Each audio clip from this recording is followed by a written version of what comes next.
कृपा केली. आई वडिलाचं पुण्य, गावचं पुण्य,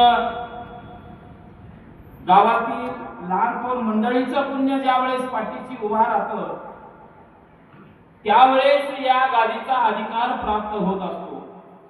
तसेच या ठिकाणी आमचे वडीलधारी माणसं, खरं तर माझ्यावरती जीवापाड प्रेम करणारे आमचे आबाजा बळीताच्या दत्तात्रय गुरुजी, रामभाऊ बेनकाळे, ते अनेक वारकरी मंडळी सदैव माझ्या पाठीशी आहेत आणि सध्या सुद्धा आहेत. बरं का, रामायण चालू असताना मी होते आणि यापुढेही मला आदराचं स्थान त्यांनी दिलेलं आहे. मला कधीही हे केलेले नाही. खरं तर त्यांचे फार उपकार माझ्यावरती आहे आणि गावचा तर पूर्ण अधिकार माझ्यावरती आहे. कारण गावानं मला आतापर्यंत तू पुढे हो परमार्थाच्या क्षेत्रामध्ये कधीही मागं पडायचं नाही असा आधार मला गावकऱ्यांनी दिले. जेणेकरून आज तुमच्या कृपा आशीर्वादानं, या गावच्या कृपा आशीर्वादानं मला अनेक सन्मानपत्र, पदक प्राप्त झाले. केवळ या गावच्या अंतकरणानं, गावच्या कृपा आशीर्वादानं माझं काहीही या ठिकाणी नाही. कारण आज महाराष्ट्रामध्ये नावलौकिक माझं नाही तर मोठी संघर्ष झालेला आहे. याचा मला साथ अभिमान वाटतो. पुनश्च मी या ठिकाणी सर्व गावकऱ्यांचा आभार व्यक्त करतो आणि माझ्या विषयाला या ठिकाणी सुरुवात करतो. या ठिकाणी कथा आपल्याला घ्यायची आहे. ज्ञानेश्वरी मधील 6व्या अध्यायाची 102 क्रमांकची ओवी. केवळ संतांवरचं जे महात्म्य आहे ते महात्म्य वर्णन या ठिकाणी करायचं आपल्याला. आता संतांचं महात्म्य कोणी वर्णन केलं, ज्ञानेश्वरी का लिहावं लागलं, याचा पाठीमागचा फार इतिहास मोठा आहे. तो इतिहास सांगितल्याशिवाय आपल्याला कळता कामा नये. कारण अज्ञान जड जीवाला कधीही कळणार नाही. म्हणून आपण सांगत असताना प्रवचनकाराने अगदी सोप्या आणि सरळ भाषेत, वेडे वाकडे बोलीनं पण तुझाच म्हणून घेईन. माझे जे काही वेडे वाकडे बोल आहेत गावकऱ्यांना आतापर्यंत मला आनंदाने माझा स्वीकार केले आणि यापुढेही स्वीकार करतील ही माझी आशा बाळगतो आणि कथेचं अनुसंधान या ठिकाणी प्राप्त करतो. आपल्याला प्रवचनासाठी ओवी निवडलेली आहे 102 क्रमांक 6व्या अध्याय. त्या ओवीचं जयाचे नाव तीर्थ राहो, दर्शनी प्रसिद्धीशी ठावो, जयाचे संगे ब्रह्म भावो ब्राह्मताशी. या ठिकाणी ज्ञानेश्वर महाराजांनी काय सांगितले, याच्या अगोदरचा उद्दिष्ट काय आहे. कुरुक्षेत्राच्या ठिकाणी महान अशा प्रकारचं धर्म आणि अधर्माचं युद्ध चालू झालं. धर्म आणि अधर्माचं युद्ध चालू झाल्यानंतर या ज्ञानेश्वरीच्या 11 अध्यायापर्यंत माऊलीनं काय केलं की प्रत्येक अध्यायामध्ये योग सांगितलेला आहे. पहिल्या अध्यायामध्ये सांगितलेला अर्जुन विषाद योग, दुसऱ्या कर्मयोग, कर्म संन्यास योग, धर्मयोग, ज्ञान विज्ञान योग, अशा प्रकारचे योग सांगत सांगत 18व्या अध्यायाच्या ठिकाणी ज्ञानेश्वर माऊलीने या ठिकाणी मोक्षाची पायरी प्राप्त करून दिली महाराज. म्हणजे जे ज्ञानेश्वर माऊलीने लिहिलं ती का लिहिले, ज्ञानेश्वरीच का लिहिले, याच्या मागचा बाकीचा जो काय असणारा इतिहास मी या ठिकाणी माझ्या भाषेतून मला जसं कळत त्या पद्धतीने मी सांगणार आहे. कुरुक्षेत्राच्या ठिकाणी युद्ध सुरुवात झालं आणि अर्जुनाला सांगितलं, भगवंता माझा असणारा रथ दोन्ही सैन्याच्या मधोमध्ये नेहमी. आता भगवानच स्वतः महाराज सारथी होते अर्जुनाचे. त्याने करून भगवंताला ऐकावं लागलं आणि असणारा जो का दिव्य रथ अर्जुनाचा श्रीकृष्ण आणि कौरव आणि पांडवाच्या सैन्याच्या मधोमध नेहमी उभा केले. त्यावेळेस अर्जुनाच्या हातामध्ये गांडीव धनुष्य हातात दिलेलं होतं महाराज. नजर पूर्ण सैन्यावर टाकली आणि टाकल्यानंतर हातात गांडीव धनुष्य महाराज हाती ठेवलं खाली आणि रथाच्या खाली उतरले अर्जुन. त्यावेळेस भगवंत म्हणाले, अरे अर्जुना अर्जुना अर्जुना काय म्हणले, हे काय, हे असं काय करू लागले. भगवंत म्हणले, काय सांगावं, जोपर्यंत रणभूमीच्या ठिकाणी यायच्या अगोदर माझ्या अंगामध्ये त्राण शक्ती आणि विरक्ती होती, धैर्य होतं, सामर्थ्य होतं. परंतु आज इथं माझे आप्त पाहून माझं धैर्य आज गळून गेलेलं आहे, सामर्थ्य गळून गेलेलं आहे. मला खंत वाटू लागलेली आहे. माझ्या अंतःकरणाच्या ठिकाणी मोह निर्माण झालेला आहे. तर का बरं मोह निर्माण झाला? भगवंतांनी प्रश्न विचारले. अर्जुना काय सांगावं म्हणले? अरे ज्याच्या हातामध्ये मी खेळलो, बावळलो, ज्याने कला शिकवलं, ज्यानं ज्ञान मला पारंगत करायला लावलं, ज्याने तर हाताचा फोड केला, त्या भीष्माचार्याला मारावं, त्या दुर्योधनाला मारावं. अरे कौरव माझे भाऊ आहे, मी त्यांचा भाऊ आहे. आज तू मला कौरवाला मार म्हणतोस. अरे जसं कौरवाला मार म्हणतोस तसं माझ्या धर्मराजाला जर मारला तर बरं होईल का? प्रश्न केला महाराज. आणि खऱ्या अर्थानं पहिल्या अर्थामध्ये प्रश्न आणि उत्तरच आहे महाराज भगवंताचं. तुम्ही काढून बघा ज्ञानेश्वरी.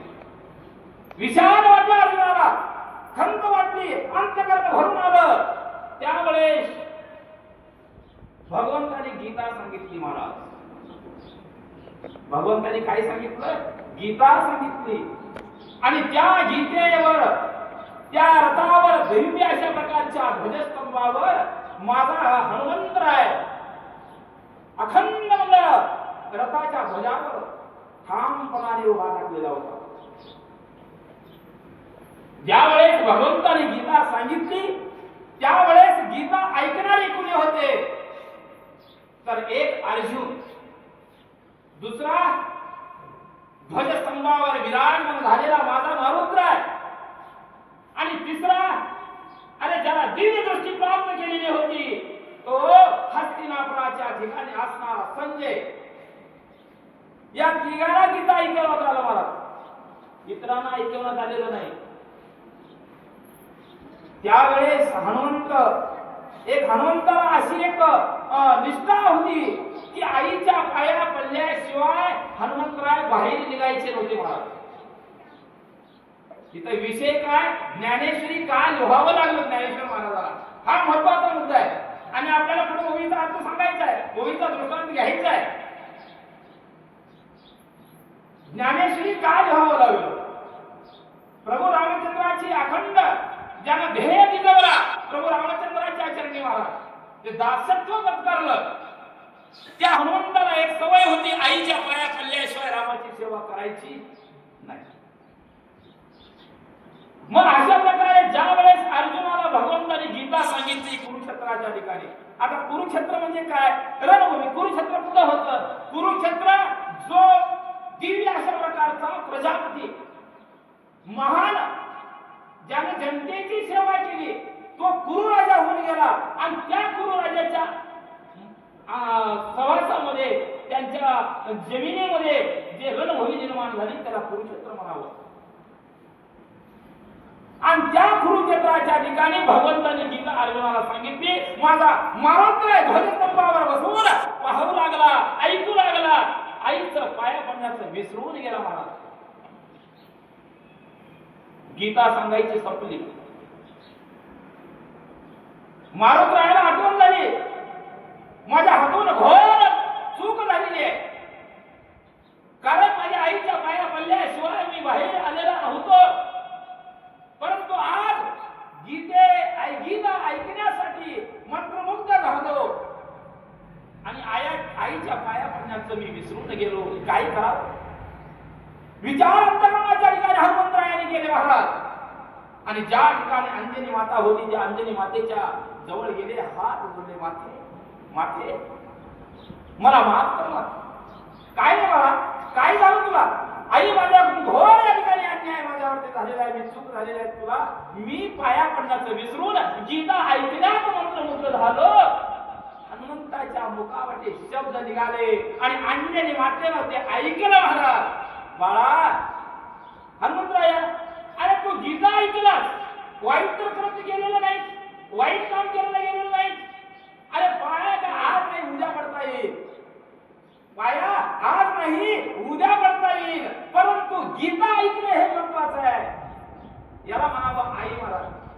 आणि याला म्हणावं मुलगा.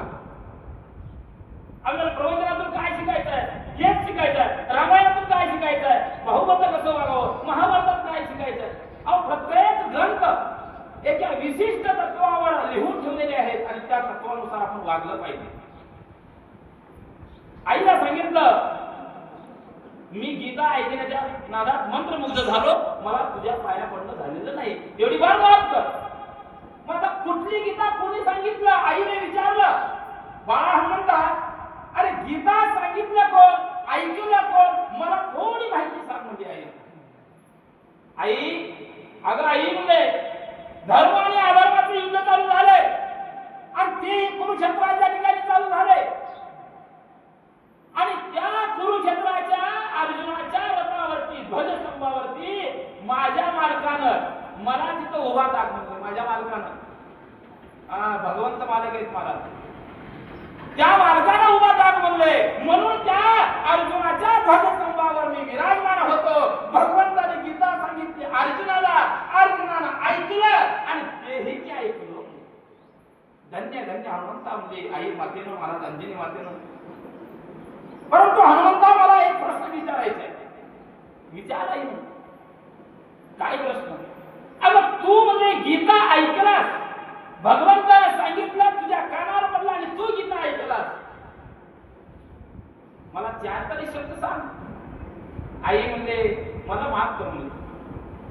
कारण भगवंताने गीता सांगितली मान्य आहे, ते मी ऐकलं ही मान्य आहे, हेही सत्य आहे. परंतु ते मला सांगता येणार नाही, ते मला सांगता येणार नाही. मग आता हनुमंताला सांगता येत, मग आपल्याला ऐकलं सांगता येईल का घरात माहिती? ज्ञान विज्ञानाची पदवी भगवंताला बरोबर रामचंद्राला हनुमंताला दिली महाराज आणि त्या ज्ञान विज्ञानाच्या पदवीमुळे या जगाला ज्ञान प्राप्त झाले. केवळ हनुमंतामुळे ज्ञान प्राप्त झाले. मग तो असा ज्ञानी असणारा हनुमंत आहे, त्या हनुमंताला सुद्धा शक्य झालं नाही गीता सांगितलेला आईला सांगण्यासाठी, सांगू शकला नाही. आईला हात जोडले, आई मला माफ कर, मी गीता सांगू शकत नाही. त्यावेळेस अंजनी वाचना म्हणून तुझ्याबरोबर कोणी ऐकलं? अगं माझ्या बरोबर म्हणलं अर्जुनाला ऐकलंय, अर्जुनाला ऐकलंय म्हणल्यानंतर ताबडतोब अर्जुनाला घेऊन ये म्हणले. अर्जुनाला आकाश मार्गाच्या ठिकाणी उड्डाण केला हनुमंतराय महाराज. अर्जुन तयार झालेला होता गीता सांगितल्यामुळे, ज्ञान प्राप्त झालं. अर्जुनाचा जो विचार होता तो विषाद निघून गेलेला होता गीता सांगितल्यामुळे. बरोबर आहे? भगवंताजवळ आले, अर्जुनाजवळ आले. अर्जुन म्हणले, आता माझ्या आईने विचारले, गीता मी ऐकलं, तुम्ही ऐकलं, परंतु मला सांगता आलेलं नाही, तुम्ही त्याला सांगा. आपल्या हनुमंताला, अर्जुनाला येणारच काय? हनुमंता म्हणले, अरे मी ज्या वेळेस या ठिकाणी युद्ध करण्यासाठी नगरत होतो त्यावेळेस भगवंताने गीता सांगितली, मला माझ्या मोहापासून परावृत्त करायला लावलं. मला खंत वाटत होती, मोह निर्माण झालेला होता आणि त्या मोहपाशातून मी बाहेर पडलो. अरे म्हणला, माझे भाऊ सुईच्या टोकावरती बसलेली जमीन सुद्धा मला द्यायला तयार नाही आणि अशा भावाला यम सत्याला पटवल्याशिवाय मी हा कुरुक्षेत्र मैदान सोडणार नाही. काय नवल आहे मला, काय नवल आहे? थोड्या कमी अर्जुनाला काय वाटलं? विचार वाटला, अंतराला मोह निर्माण झाला, नगर म्हणला युद्ध करण्यासाठी. आणि आता गीता ऐकल्यानंतर काय म्हणला? हे भाऊ माझे वैरी आहेत, या वैराचा नायनाट केल्याशिवाय मी कुठेही हलणार नाही. हनुमंताला राग आला सोबत घेतला आता भर अर्जुनाला घेऊन गेला. मला अंजनी मध्ये उभा टाकला अर्जुन हात जोडून, आपले काय आज्ञा? काय नाही बाबा म्हणले, भगवंताने गीता तुम्हाला सांगितली, हनुमंतालाही सांगितली, तुलाही सांगितलं, हनुमंताला सांगायला आणली, तू तरी दोन शब्द सांग म्हणले. हात जोडले महाराज. माते, भगवंताने गीता मला सांगितली मान्य आहे, परंतु ती गीता पुनश्च माझ्या मुखावर येणार नाही, मला सांगता येणार नाही. अर्जुनानं स्पष्टपणानं सांगितलं. त्यावेळेस अंजनी मातेच्या डोळ्यावर पाणी आलं. मला गाय बोकरून रडू लागली. त्यावेळेस भगवंताचा धावा करू लागली. भगवंताचा धावा केल्यानंतर एक क्षणाच्या आत ज्याला अंतकरणाला भक्ती करते, शुद्ध मनाला भक्ती करते, भगवंत आपल्या घरला आल्याशिवाय राहत नाही. भगवंताजवळ आपण जायची गरज नाही. काय भगवंताजवळ आपण जायची गरज नाही. भगवंताला आपल्या नागरिकांच्या ताकदीनं आपल्या घरला येण्याचं, बाहेर पडण्याचं सामर्थ्य आपल्या भक्तीमध्ये आहे. तशी भक्ती आपण केलं पाहिजे. तशी भक्ती अंजनी मातेने केलं. भगवंत क्षणाच्या आत धक्का म्हणून उभा टाकले. बोल माते अंजनी, काय अपेक्षा? काय नाही रे भगवंता, काही नाही. जे तुम्ही गीता अर्जुनाला सांगितली, माझ्या लेकरांना ऐकलं, त्या गीतेतला थोडा सारांश मला सांग रे भगवंता. हात जोडले भगवंत महाराज, माते मला माफ कर. कारण गीता एकट्याला सांगायची होती, एक वेळेस सांगायची होती. ती धर्म अधर्माचं युद्ध चालू झाल्यानंतर सांगायची होती आणि ती कुरुक्षेत्राच्या ठिकाणी सांगायची होती. अनेक प्रश्न निर्माण झाले महाराज. अंजनी मातेने खाली मान घातलं आणि स्तब्धपणे उभा टाकली. त्यावेळेस भगवंताने अंजनी मातेकडे पाहिलं. अंजनी मातेचा भाव भगवंताने ओळखला. माते निराश होऊ नको, असले निराश होऊ नको. कारण मी जगाचा दातृत्व आहे, जगाचा मालक आहे. मी आज जरी गीता तुला नाही सांगितलं तर पुढे जन्म घेईन, अवतार घेईन आणि त्या अवतारामध्ये 11 अध्याय आणि 11,000 ओव्या या जगासमोर ठेवीन. म्हणून ज्ञानेश्वर महाराजाचा अवतार, संत ज्ञानेश्वर महाराजाचा अवतार झाला महाराज. महाविष्णूचा अवतार संत ज्ञानेश्वर माझा महाराज. कसा भानुदासाच्या कुळी माझ्या नाथबाबांचा जन्म झालेला आहे आणि नाथबाबांचा अधिकार ज्ञानेश्वर महाराजांवर होता आणि ज्ञानेश्वर महाराजांचा अधिकार नाथबाबांवर होता. बरोबर आहे? म्हणून ज्ञानेश्वराने लिहिलं. बरं का लिहिली हे तुम्हाला कळलं. मी परवा नांदेडमध्ये माझी सेवा प्रवचनाला होती महाराज. प्रवचन झाल्यानंतर एका वयोवृद्ध माणसाला मी बोलावून घेतलं. बाबा, आणि तुम्ही पारायण काय करता? तुम्ही पारायण काय करता? तर स्पष्टपणाने उत्तर दिलं. महाराज म्हणले, आमच्या पंचक्रोशीमध्ये मी जन्मल्यापासून मी जवळपास 32 वर्षाचा झाला होते आणि 32 वर्ष आमच्या परिसरामध्ये ज्ञानेश्वरी पारायण चालतंय, म्हणून आम्ही पारायण करतो. ठीक आहे म्हणलं, मला समर्पक अशा प्रकारचं उत्तर मिळालेलं नाही. म्हणजे एका दुसऱ्या स्त्रीला बोलून घेतलं. म्हणून मावशी पारायण काय करता? बाबा म्हणले, सांगू का खरं? आमची गावची परंपरा आहे. माझं लग्न झालं आणि लग्न झाल्यानंतर या गावामध्ये मी नांदायला आले, तेव्हापासून आमच्या गावामध्ये परंपरेनुसार पारायण करत असतं. म्हणून आम्हाला एवढंच माहिती आहे, ह्याच्या पलीकडचं काही माहिती. एका वयोवृद्ध मावशीला बोलून खोबऱ्यात बसत माय म्हणलो, जरा तुम्हाला प्रश्न विचारायचा आहे. नाही बाबा, मी तुमच्याकडे येते म्हणजे दर्शन मी घेणं होतंय, तुम्हाला बोलणं मी होतंय. बाई चालत काठी टेकत माझ्यापर्यंत आली. मी हळूच बोललो, ज्ञानेश्वरी पारायण का करता? बाईनं असं उत्तर दिले महाराज, माझी मती गुंग झाली, गुंग. वाट कळला मला. बाईनं सांगितलं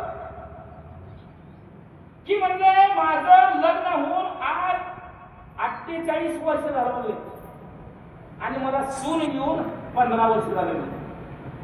15 वर्षात माझ्या सुनेला एक वेळेस नाश्ता आणि 2 टाइम जेवण माझ्या घरामध्ये कधी मी दिलं नाही, म्हणून पारायण करतो. म्हणजे बाई काय करावं?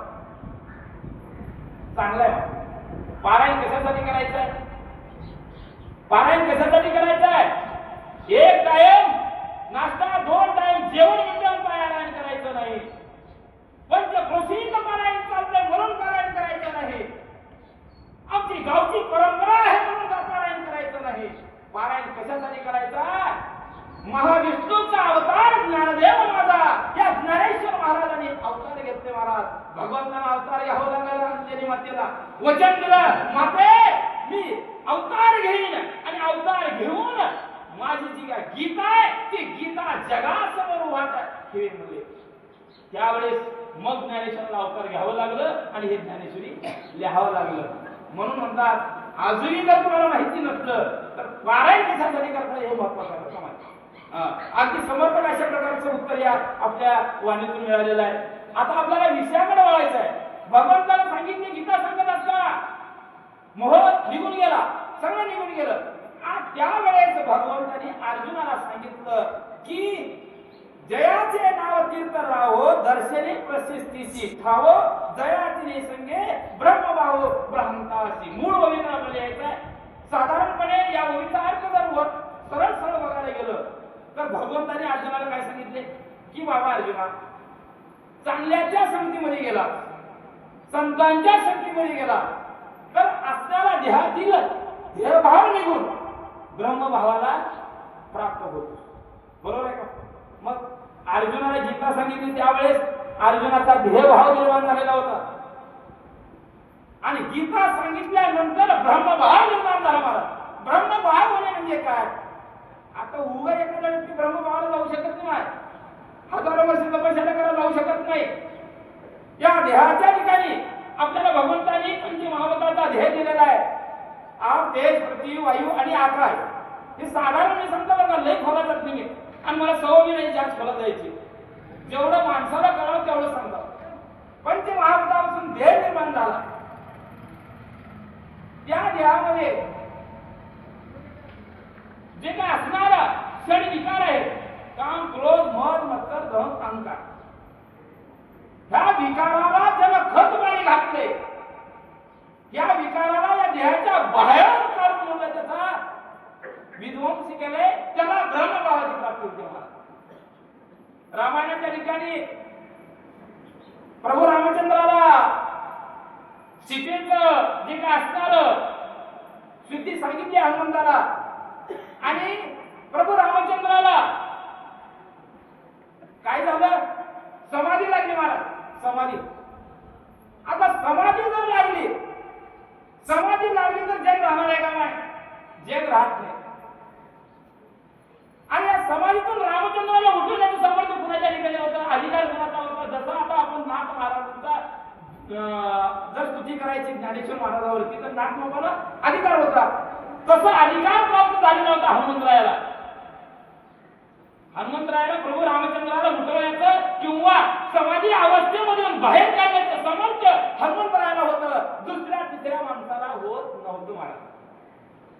पण आता ती कोणची, कशा पद्धतीने काढलं हे उत्तर सांगितलं पाहिजे. परा, प्रसिद्धी, मध्यम आणि वैखरी ही चार वाणी आपल्या देहाच्या ठिकाणी आहेत. त्यापैकी संतांची वाणी म्हणजे वैखरी वाणी. संत जे बोलतात ते वैखरी वाणीतून बोलतात. मग या चार वाणीच्या पुढून जी पाचवी वाणी आहे ती हनुमंताला प्राप्त झाली. त्या पाचव्या वाणीतून हनुमंतरायानं प्रभू रामचंद्राला समाधी अवस्थेमध्ये गेल्यानंतर सावध केला. ती पाचवी वाणी कोणती? बाळ रडू लागलेला आहे, बाळ रडू लागलेला आहे, लहान आहे, 6 महिन्याचं बाळ आहे. आणि त्या 6 महिन्याचं बाळ जर रडत असेल तर आईच्या स्तनाला पाना फुटल्याशिवाय राहू शकत नाही. त्याला पाचवी वाणी म्हणावं. एखादा लहान लेकरू आहे, कळत नाही, रागात येऊ लागलेला आहे, मी हा खडीसाखर खाणं दाखवलं, त्याला खा म्हणलं का? त्याला फक्त दाखवलं आणि ते लेकरू रागात येऊन खडीसाखरचा खाणं करा, याला पाचवी वाणी म्हणावं. तशी पाचवी वाणी माझ्या हनुमंतरायाला प्राप्त झालेली होती. तीच वाणी माझ्या हनुमंतानं रामावर प्रयोग केला आणि राम सावध झाले महाराज. तसं अर्जुन सावध झाला भगवंताने गीता सांगितल्यानंतर. आणि अर्जुनाला सांगितलं की बाबा, अरे चांगल्या त्या संस्थेमध्ये ब्रह्मभावाची अवस्था जर झाली तर आपल्याला हा देहभाव निर्माण झालेला ब्रह्मभावामध्ये प्राप्त होण्यासाठी वेळ लागणार नाही. म्हणून अर्जुनाला युद्धास तयार झाला मला. आता आपल्याला एक एक चरणाचा अर्थ सांगायचा आहे. जयाचे नाव तीर्थ राव, ज्या तीर्थाचे नाव राजे आहेत, सहजासहजी अर्थ घ्यायचा आपल्याला. ज्या तीर्थाचे नाव राजे आहे, राजे कोण? राजे कोणाला म्हणायचं? संताला राजे म्हणायचं मला. संत तीर्थाकडे गेले का तीर्थ संताकडे आले? बोला, तीर्थ संताकडे गेले मला, म्हणून संताला राजे म्हणावं. म्हणून जयाचे नाव तीर्थराव. अरे जे राजे तीर्थाचे आहेत त्यांच्या सानिध्यामध्ये जर गेलं तर हे भाव विसरून जातो आपण.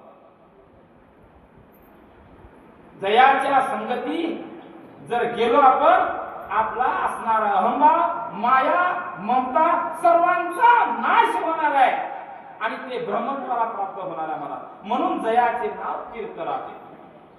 माझा संत कुणाला म्हणावं, राजे कुणाला म्हणावं? थोडक्यात मी सांगतो, संत कुणाला म्हणावं. संताची वाणी खोटी ठरली मला, पण देवाची वाणी खोटी ठरली. बरोबर आहे का?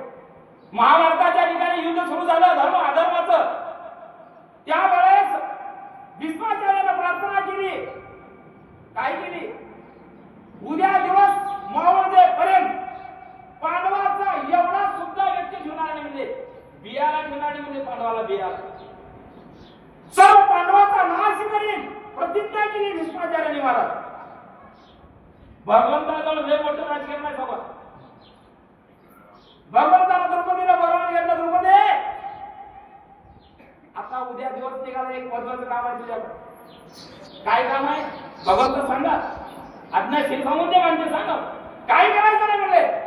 दिवस निघायच्या आत जायचं, भीष्माचार्याच्या पाया पडायचं, एवढंच काम करतो.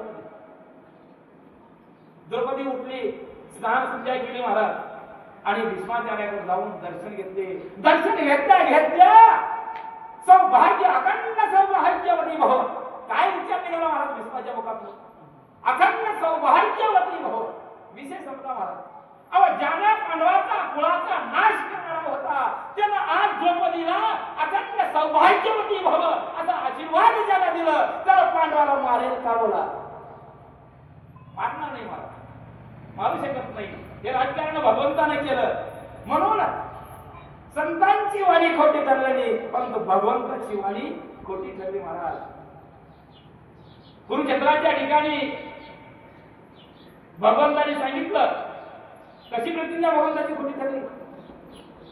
मी हातात शस्त्र धरणार नाही, माझं सैन्य जिंकणार त्याचे विरोध मी राहतो. दुर्योधनानं सैन्य घेतलं आणि अर्जुनानं धर्मराजानं कोणाला घेतलं? भगवंताला एकटं घेतलं. आणि त्याच वेळेस भगवंतानं सांगितलं, मी जरी अर्जुनाकडे आलो तरी मी हातामध्ये शस्त्र धरणार. परंतु ज्या वेळेस घनघोर युद्ध सुरू झालं महाराज, अर्जुनाचा प्राण जाणार, बाणाचा वर्षाव सुरू झाला, त्यावेळेस भगवंत रथाच्या खाली उठले आणि हातामध्ये सुदर्शन चक्र धरले महाराज. का? भगवंताला वाटलं आता अर्जुन संपणार आहे. अर्जुन संपलं तर या जगाच्या ठिकाणी अधर्माचं राज्य निर्माण होणार आहे. काय करावं विचार केले, हातामध्ये सुदर्शन चक्र धरले आणि भगवंताला सांगितलं, भीष्माचार्य भगवंता जिंकलो रे, भगवंता जिंकलो, जिंकलो मी म्हणजे. अरे तू प्रतिज्ञा केला होता हातामध्ये शस्त्र धरणार नाही, परंतु जो शस्त्र धरायला मी लावलो त्याच वेळेस मी जिंकलो. विषय संपला म्हणजे महाराज. याला म्हणावं देवाची प्रतिज्ञा खोटी ठरते, पण संतांची वाणी खोटी ठरत नाही. अशा सानिध्यामध्ये जावं लागते. संतांच्या सानिध्यामध्ये जर गेलो, या देहाचा प्रकाश पडल्याशिवाय राहणार नाही, या देहाचा उद्धार झाल्याशिवाय राहणार नाही. हा देह संसारावरती भवसागराचे जे असणारे नाव आहे, ती नाव पहिले तिरावा जाण्यासाठी वेळ लागणार नाही. आणि या ठिकाणी दुसरा चरण काय म्हणतो? दर्शनी प्रसिद्ध. अहो, ज्या संतांचं दर्शन झालं, ज्या संतांचं दर्शन झालं तर आत्म्याच्या ठिकाणी समाधान प्राप्त होते. त्याला म्हणावं दर्शने प्रसिद्धीची ठाव. आता दर्शन कोणाला झालं? आता आपल्याला संतांचं दर्शन होते का? नाही होत नाही. बरोबर आहे की? आता आपण प्रत्यक्षात जाऊन नामदेवरायाचं दर्शन घ्यावं म्हणलं तर नामदेवरायाचं आपल्याला घाट करणं शक्य आहे का? ज्ञानेश्वर महाराजांचं दर्शन घ्यावं म्हणलं, ज्ञानेश्वर आता समाधीस्थ अवस्थेमध्ये समाधी घेतलेले आहेत, त्यांनी आपल्याला मिळणार आहेत का? नाही. तुकाराम महाराजांचं दर्शन घ्यावं म्हणलं, तुकाराम महाराज दिसणार आहेत का आपल्याला? नाही दिसत. मग आपण या संतांचं दर्शन होण्यासाठी काय करावं? आता नाथ बाबा, एकनाथ बाबांचं दर्शन घ्यायला पेटरला गेलो, मिळणार आहेत का एकनाथ महाराज? शक्य नाही. मग या संतांचं दर्शन घेण्यासाठी आपण काय केलं पाहिजे? अरे ज्ञानेश्वर माऊलीचं दर्शन घ्यायचं असेल तर ज्ञानेश्वरीचं दर्शन घ्या. नाथ बाबांचं दर्शन घ्यायचं असेल तर रामायणाचं दर्शन घ्या, मला भागवताचं दर्शन घ्या. तर आपल्याला संतांची प्राप्ती झाल्याचं समाधान आपल्याला प्राप्त होते. म्हणून दर्शनी प्रसिद्धीशी ठावो. दर्शन घेतलं की या जड जीवाला समाधान प्राप्त झाल्याशिवाय राहत नाही. एक उदाहरण छोटस देतो. वाल्यानं महान अशा प्रकारचा पाप केला मला. त्याच्या इतकं पाठी कोणीच्या जगताच्या ठिकाणी सुधरून मिळणार नाही एवढं पाप वाल्याने केलं. आणि त्याच वाल्यानं काय केलं? रामायण लिहिलं मला. ऋषी वाल्मिकाचे भाष्य अनादिकाती सुरस राम वधीन रावणाचं या गोलाचे साज करी. कोणी लिहिलं रामायण? वाल्यानं लिहिला. पापी होता का नाही? दुर्बुद्धी होता, ज्ञान नव्हतं, सत्वशील नव्हता. परंतु ज्या वेळेस नारदाची गाठ वाल्याची झाली मला, त्याला म्हणायचं काय? दर्शनी प्रसिद्धीशी ठाव. दर्शन घेतल्यानंतर भाग्य उजळायला वेळ लागत नाही. नारदाचं दर्शन वाल्याला झालं. हातामध्ये कुऱ्हाड घेतली आणि नारदाच्या गळ्यावर मारावं असा विचार करून कुऱ्हाड उघडल्यानंतर नारदाने सांगितले, थांब वाल्या, थांब, एक प्रश्न तुला विचारायचा आहे. बोल म्हणले. नारदान महाराज उरमडते उरमड, हातामध्ये फरशी अशीच आहे, बोल. आणि मी काय बोलणार म्हणले? मी एकच प्रश्न विचारतो तुला. तो आतापर्यंत जे पाप केलेला आहे त्या पापाचा वाटेकरी कोण? तुझा आई, वडील, जो असणारे मुलं, तुझी असणारी भार्या, स्त्री. जर पापेचे वाटेकरी जर घेत असेल, होत असेल, तर मला प्रागत मारवले मी मुंडी देतो. सांचिंतिक झाला महाराज. घडीवर विचार केला, हातातली कुऱ्हाड खाली ठेवलं आणि पळत पळत घरी आला.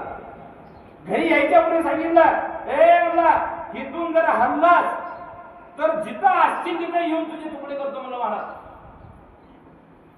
काय तुकडे करतो म्हणलं? नारदाने सांगितले फरागत कर म्हणलं, कारण नारदाला माहिती होतं महाराज. या ठिकाणी माझे जीवस्य कंठस्य माझी कथा ऐकून समाधान प्राप्त झालं. ते वैभव पाटील या भक्ताला अति आनंद झाला. आनंदाच्या भारामध्ये त्याने मला 100 रुपयाचं बक्षीस या ठिकाणी दिलेलं आहे. तरी भगवंत त्यांना सदैव सुखी ठेवो. या ठिकाणी दर्शनी प्रसिद्धीशी ठाव. दर्शन घेतल्यानंतर काय झालं? नारदाला शाप होता महाराज. नारदाला शाप होता. नारद सुद्धा साधारण होता. दक्षपती राजा, त्या राजाचं शाप नारदाला होतं. मग शाप का दिला नारदाला? नारदाला काही शाप देऊ शकते का? परंतु जो असणारा दक्ष प्रजापती त्यानं शाप नारदाला दिलं. पण का बरं दिलं? ह्याच्या मागचा उद्देश सांगितलं पाहिजे. त्या दक्ष प्रजापती राजाला 2 मुलं होते मला. महान मोठा राजा, भयंकर श्रीमंत, जगावर राज्य करावं एवढी श्रीमंती त्या राजाकडे. परंतु त्या राजाच्या दोन्ही मुलाला पारमार्थिक क्षेत्राची आवड निर्माण करून दिला नारदानं महाराज. म्हणून शाप दिलं. कोणी दिल का? आता आपले लेकर चांगल्या मार्गाने लावण्याचं कार्य एखाद्या संताला जर केलं तर त्या संताला दूषण द्यावं का? देऊ नये महाराज. परंतु प्रजापती राजानं, दक्ष राजानं नारदाला शाप दिला, तू एक क्षण सुद्धा इथे थांबायचं नाही म्हणजे खादीवर उचील म्हणते. खादीवर उचील म्हणते. 1 मिनिट सुद्धा तू स्थिर राहू शकत नाही. पण का राहू शकत नाही? की माझा मुलगा, 2 मुलं होते, त्या मुलाला शाप तू काय केला? पारमार्थिक क्षेत्रामध्ये ओढला आणि असणारं जे काही राज्यगादीचा अधिकार होण्याचं प्राप्त माझ्या मुलापासून फिरावून घेतला. म्हणून दक्ष राजानं नारदाला शाप दिला मला. दुसरं काहीच कारण नाही. कारण हा जो काही राज्याचा गाडा चालवणाऱ्या दोन्ही मुलापैकी एकाही मुलाला त्यांना सोडलेलं नाही. पारमार्थिक क्षेत्रामध्ये त्यांना प्राप्त करून घेतलं. म्हणून शाप दक्ष राजानं नारदाला दिला. परंतु त्या नारदाला शापाचा थोडा झलक लागला महाराज. का बरं लागलं? कारण विष्णूच्या सानिध्यामध्ये नारद होता. सत्संगाच्या जवळ असल्यामुळं नारदाला शाप बाधित झालं होऊ शकलेलं नाही. हा, विष्णूच्या ठिकाणी असले कोणाचं काय होणार आहे महाराज? अखंड तो देव आहे आपल्याजवळ, पण त्या नारदाला शाप लागण्याची गरज काय? मग असा नारद वाल्याला विचारला प्रश्न, वाल्या घरामध्ये आला आणि आल्यानंतर बायकोला विचारलं, अगं मी एवढं पाप केलेलं आहे, एवढं प्रपंच मी आज लोकांना मारून त्यांच्या गळ्यातले त्यांच्या खिशातले पैसे मारून आज मी तुझा सांभाळ केलेला आहे आणि हे पाप माझ्या हातून झाले, थोडं पापेच वाटेकरी होतील का म्हणजे महाराज? बायकोने उत्तर दिली, येडायचं काय म्हणले? अरे माझं लगीन होताना दान दान गान लट होतो म्हणले, चोऱ्या करत नाही, चपाटी करत नाही, मारत नाही, हाणत नाही, पाप करत नाही म्हणला, म्हणून मी लग्न करून तुझ्या गळ्यात पडले होते. तू केलेलं पाप तू बघ, मला अजिबात विचारायचं नाही. पोराकडे गेला महाराज, पोराने त्या पद्धतीने उत्तर दिलं, आम्ही तुम्हाला जीव मारून आमचं प्रपंच सांभाळा, आम्हाला सांभाळा अजिबात म्हटलेलं नाही, तुम्ही केलेलं पाप तुम्हीच बघा, आमचा अधिकार कोण आहे? थंड झालं महाराज वाल्या. आला नारद तिथे उभा टाकलेले होते, धाडकन महाराज दंडवट घेतलं, नारदाच्या पाया पडलं, भगवंता भगवंता माझ्या जीवनामध्ये बदल घडवायचं सामर्थ्य तुमच्या साधू संतांमध्ये आहे, तुमचं दर्शन मला प्राप्त झालं, आज मी सुखी झालेला आहे, अगोदर दुःखी होतो, माझं पाप कुणीही वाटून घ्यायला तयार नाही. नारदाला सोडलं महाराज, परंतु नारदानं सांगितलं, वाल्या ह्याच्यातून मुक्त व्हायचं असेल तर एकच आहे म्हणजे राम राम म्हणायचं, राम राम एवढंच म्हणायचं. मग त्यावेळेस या जातीला राम राम म्हणाले गेला. नारदाला अंतर्ज्ञानानं ओळखलं, त्याला सांगितलं, उच्चार दिला महाराज, धरा आणि मारा, धरा आणि मारा. या जातीला धरायचं आणि मारायचं आयुष्यभर गेलेलं आहे, म्हणून त्याला धरा आणि मारायचं, धरा धरा मारा, धरा मारा म्हणत म्हणत राम नाम आला महाराज. आणि हजारो वर्षापूर्वी राम जन्माच्या अगोदर 10,000 वर्ष रामायण लिहिलं आणि त्या रामायण लिहिलेल्या पद्धतीने रामाला जन्म घ्यावं लागलं आणि रामाला तसं वागावं लागलं. परंतु वाल्या कोळीनं एकच चूक केली महाराज. ती चूक अखंडत्व भगवंताच्या अंतर्करणाच्या ठिकाणी राहिलं. ती चूक म्हणजे ज्या वेळेस राजा दशरथानं कैकेयीच्या सांगण्यानुसार नाविलाजास्त प्रभू रामचंद्राला वनाच्या ठिकाणी 14 वर्ष पाठवलं, त्यावेळेस सुमंत नावाच्या प्रधानाला बोलावून घेतलं. सुमंत किती सुंदर अक्षर आहे महाराज, सुमंत. ज्याच्या नावामध्ये आनंद आहे त्याला सुमंत म्हणायचं. सुमंत प्रधानाला बोलावून घेतलं, नाविलाज झाला राजा. दशरथ धरणीवर पडू लागलेला आहे, गहाण पकडून रडू लागलेला आहे आणि जर अंतःकरणानं सुमंताला सांगितलं, सुमंता सुमंता, अरे सुमंता, कैकेयीच्या सांगण्यावरून माझ्या प्रभू रामचंद्राला वनाच्या ठिकाणी नेले बाबा, मला नाविलाज झालेला आहे. सुमंतानं सुद्धा मला भरल्या डोळ्यानं महाराज रडत रडत दिव्य अशा प्रकारचं रथ सजवलं आणि सजवल्यानंतर राम लक्ष्मण आणि सीता वनाच्या ठिकाणी निघाले. निघत असताना महाराज घोडे रडू लागले, घोड्याचं पाणी त्या साकुरमध्ये चाललं, साख वडले चीक झालं. एवढे दुःख प्राण्याला व्हावं, किती दुःख झालं मला, एवढं दुःख त्या मुख्या प्राण्याला झालं. वनवास 14 वर्षाचा संपला महाराज. राम प्रत्येकाला भेट आणले, गुड्या वाह लागल्या, सारा समाज या ठिकाणी अयोध्या नगरीमध्ये सुसज्ज झालं. राम आले, प्रत्येकाला भेटलं, आनंद झाला. परंतु सुमंत हा दुःखी अवस्थेमध्ये दिसला. प्रभू रामचंद्राचं लक्ष सुमंत प्रधानाकडे गेलं. सुमंताला विचारलं, सुमंता, अरे मग या ठिकाणी सर्व अयोध्या आनंदित झालेली आहे, तूच का दुःखी आहेस? त्यावेळेस सुमंताला सांगितलं, भगवंता माफ करा, तुमच्या हातून चूक झालेली आहे, तुमच्या हातून चूक झालेली आहे. ज्या वेळेस तुम्ही वनाच्या ठिकाणी निघालो त्या वेळेस रथाचे घोडे रंगले, डोळ्याला पाणी आहे, 14 वर्ष पाणी येऊ लागलेलं आहे आणि 14 वर्ष तुमची वाट पाहत बसले, त्यांना तुम्हाला भेटलं झालं नाही म्हणून मला दुःख झालेलं आहे. भगवंताचे महाराज थंडगार झाले. भगवंत ज्या ठिकाणी घोडे आपला प्राण मुठीमध्ये घेऊन पडलेले होते, त्या घोड्यावरती भगवंत गेले, हात फिरवले, माझ्याकडून चूक झालेली आहे आणि ही चूक भरून काढण्यासाठी द्वापार युगाच्या ठिकाणी मी अवतार घेईन, अर्जुनाचा पावना होईल, राजा धर्माचा पावना होईल आणि घोड्यावर तुमची सेवा मी करेन. म्हणून भगवंताला अवतार घ्यावा लागला महाराज आणि घोड्याची सेवा करावं लागलं. म्हणून अर्जुनाच्या रथाचा सारथी माझा भगवंत बनला. हे मुख्य कारण आहे. याच्यासाठी संतांच्या सानिध्यामध्ये गेलो पाहिजे. म्हणून जड जीवाचा उद्धार आपला होणार आहे. आणि तीर्थ कुणाला म्हणावं, संत हा भाग झाला, तीर्थ कुणाला म्हणावं. आता तीर्थ कुणी आणलं तीर्थ या जगाच्या ठिकाणी? भगीरथ राजानं तीर्थ या भूतलावर आणलं महाराज. कुणाचं सामर्थ्य झालेलं नाही.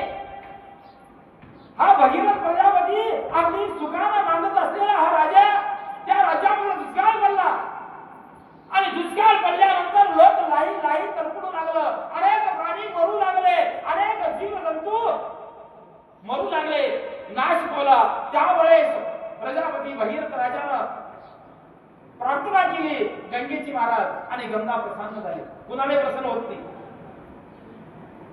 तप केलं पाहिजे. तसा तपस्वी भगीरथ राजा होता. महान राजे होऊन गेले म्हणजे सूर्यवंशी कुळामध्ये महाराज. त्यापैकी भगीरथ नावाचा राजा. त्यानं गंगा खाली आणली, गंगा आली, प्रसन्न झाली. राजा तुला काय मागायचंय मला? तुला अधिकार प्राप्त झालेला आहे, ती मी द्यायला तयार आहे. काही नाही म्हणले. माझ्या या राज्यावरती दुष्काळ पडलेला आहे, तो आलं पाहिजे आणि सगळ्यांना सुख समाधान प्राप्त करून दिलं पाहिजे. ठीक आहे म्हणले, मी येते, कारण मी तुझ्या स्वाधीन झालेला आहे, मी तुझ्या अधीन झालेला आहे, मी तुला प्रसन्न झालेली आहे आणि मी तुला वचन दिलेलं आहे. परंतु एक माझी आत आहे. अरे या जगाने केलेलं पाप माझ्या गंगेमध्ये, माझ्या पाण्यामध्ये, माझ्या तीर्थामध्ये ही जग पाप धुवून जावा म्हणून स्नान करते. मग एवढं मी पाप कसं बघा घेऊन गंगेला. त्यावेळेस भगीरथ राजाने सांगितलं, नाही म्हणलं, तुझं जे पाप धुवून काढायचं आहे, मान्य आहे तुझं, पूर्ण जनता येऊन तुझ्या गंगेमध्ये स्नान करणारे आहे आणि त्या जनतेचं पाप तुझ्या जवळ येणार आहे तुझ्या बदलात. पण तू या पापाचा नायनाट करण्यासाठी संतांच्या चरणी तू निघून जा. म्हणून तीर्थ हे संतांच्या ठिकाणी आले महाराज. संत तीर्थाच्या ठिकाणी गेलेले नाहीत. माझ्या पहिल्या प्रश्नाचं उत्तर आहे, तीर्थ गेले, संतांच्या चरणात लीन झाले. म्हणून जे असणार पाप संतांच्या सानिध्यामध्ये गेल्यानंतर या गंगेचं पाप निघून गेलं, याला म्हणावं संत महाराज. म्हणून संतांचे उपकार आहेत. ज्ञानेश्वर महाराजांनी म्हणले, अवघाची संसार सुखाचा करीन, आनंदे भरीन तिन्ही लोकी महाराज. अहो ज्ञानेश्वर महाराजांनी संसार कुणासाठी केले? कुणासाठी केले? या जगासाठी केले. जगाच्या कल्याणा संतांची विभूती, अरे ध्येय कष्ट भीती परोपकारी महाराज. अरे संतांचं आयुष्य गेलं या जगाच्या कल्याण करण्यासाठी, जगासाठी प्रपंच केले आणि त्या प्रपंचाचा झेंडा स्त्री लोकांमध्ये घातला महाराज. म्हणून आज 750 वर्ष होऊन गेले, आज माऊलींचं मुखावट आपले शब्द निघतोय. केवळ हा गुणधर्म आहे. म्हणून संतांच्या सानिध्यामध्ये गेल्यानंतर आपला उद्धार होणार आहे. विषय आता ज्या ठिकाणी जयाचे नाव तीर्थराव दर्शने प्रचिती नाव जयाची संगे ब्रह्म भाव. ज्या साधू संतांच्या संगतीमध्ये जर गेलो तर आपल्या देहातील असणारा देहभाव जाऊन ब्रह्मभावाला आपण प्राप्त होतो. मग आता ब्रह्मभाव कुणाला झाला होता, देहभाव कुणाला झाला होता? मी अगोदर सांगितले, कुरुक्षेत्राच्या ठिकाणी अर्जुनाला गेल्या गेल्या देहभाव निर्माण झाला आणि देहभाव निर्माण झाल्यानंतर आपल्याला गांधी धनुष्य दाखवून दिलं आणि युद्ध नकार दिला. मग याला म्हणावं देहभाव. परंतु भगवंताच्या सानिध्यामध्ये अर्जुन होता, सत्संगाच्या सानिध्यामध्ये अर्जुन होता आणि त्या भगवंताने गीता सांगितलं आणि सांगितल्यामुळं हा अर्जुनाच्या अंतःकरणाच्या ठिकाणी, देहाच्या ठिकाणी असणारा देहभाव निघून गेला. देहभाव म्हणजे हे माझं, हे माझ्यासाठी आहे, हे माझं लेकरं, हे माझी बायको, ही माझी पत्नी, ही माझी आई, हे माझे वडील, हा देहभाव म्हणावं. मग या देहभावातून बाहेर जाऊन ब्रह्मभावाला प्राप्त व्हायचं असेल तर भगवंताची कृपा झालीच पाहिजे. तसं अर्जुनाला कुरुक्षेत्राच्या ठिकाणी देहभाव निर्माण झाला, भगवंताची कृपा झाली, भगवंताने ज्ञान सांगितलं, भगवंताने गीता सांगितली. म्हणून अर्जुनाच्या देहातील असणारा देहभाव निघून गेला आणि ब्रह्मभावाला प्राप्त झाला आणि युद्धाला सुरुवात झाली महाराज. आणि धर्म अधर्माच्या युद्धामध्ये धर्माचा विजय झाला.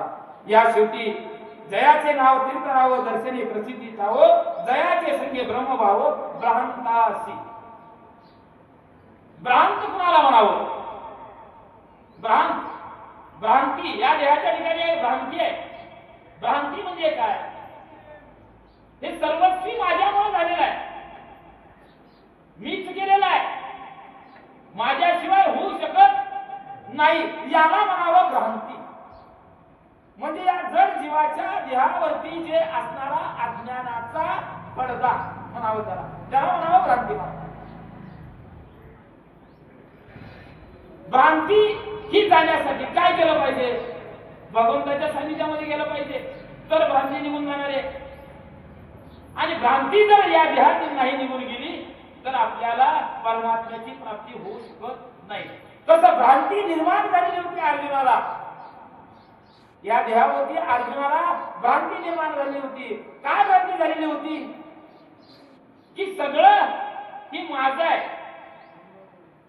ही सगळं माझं आहे, ही माझी माणसं आहे, माझा चुलता आहे, माझा असणारा भीष्माचार्य आहे, माझे गुरुवर्य आहे, ही भ्रांती निर्माण झाली. पण यांना मारून हस्तिनापुराचं राज्य आपण बघावं, का बरं बघावं? आणि जसे माझे भाऊ आहे तसं मी आहे, सर्वस्व माझा भाऊ आहे, सर्वस्व माझे बंधू आहे. मला सर्वस्व बंधू माझे असताना त्यांच्यापासून हस्तिनापुराचा राज्य हिरावून काय घ्यावं? पण हिरावून घेऊन ते पदरात पडलं तर ते बाप आपल्या पदरात का पडावं? पडू नये. म्हणजे माझ्या या कौरवाला मारण्यापेक्षा असलेलं राज्य त्यांना द्यावं, असलेलं वैभव त्यांना द्यावं, ही भ्रांती निर्माण झाली मला. परंतु भगवंताला अवतार आहे. ज्या ज्या वेळेस या धर्माला ग्लानी येते, ज्या ज्या वेळेस या धर्मावर अधर्माचा विजय प्राप्त होऊन राहतोय, त्या त्या वेळेस भगवंताला अवतार घ्यावं लागतं आणि त्या अवताराप्रमाणे भक्ताला तयार करावं लागतं. म्हणून अर्जुनाला भगवंताने तयार केले की अधर्म आणि धर्म या ठिकाणी काय होऊ लागलेला आहे? अधर्माचं राज्य येऊ लागलेलं आहे, धर्माचा नाश होऊ लागलेला आहे.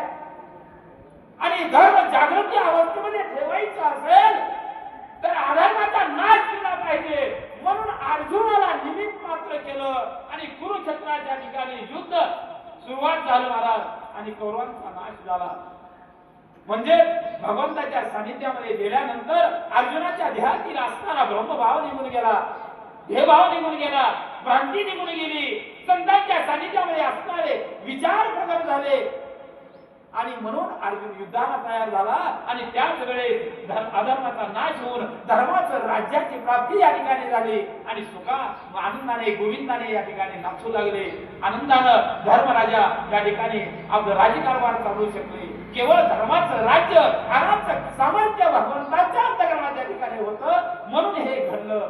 एवढी झालेली सेवा मी आज माझ्या वरिष्ठ असणारे माझे वयोवृद्ध रामभक्त, माझ्या माता पिता बहिणी यांच्या चरणाशी आणि हनुमंताच्या चरणाशी मी नतमस्तक होऊन या ठिकाणी झालेली कथा मी संपवतो, पूर्ण विराम देतो.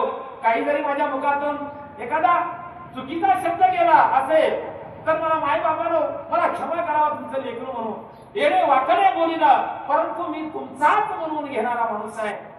माझ्या या गावाला इथं चापड मारली तर इकडे चापड खायला मी तयार आहे, कारण तुमचा अधिकार आहे.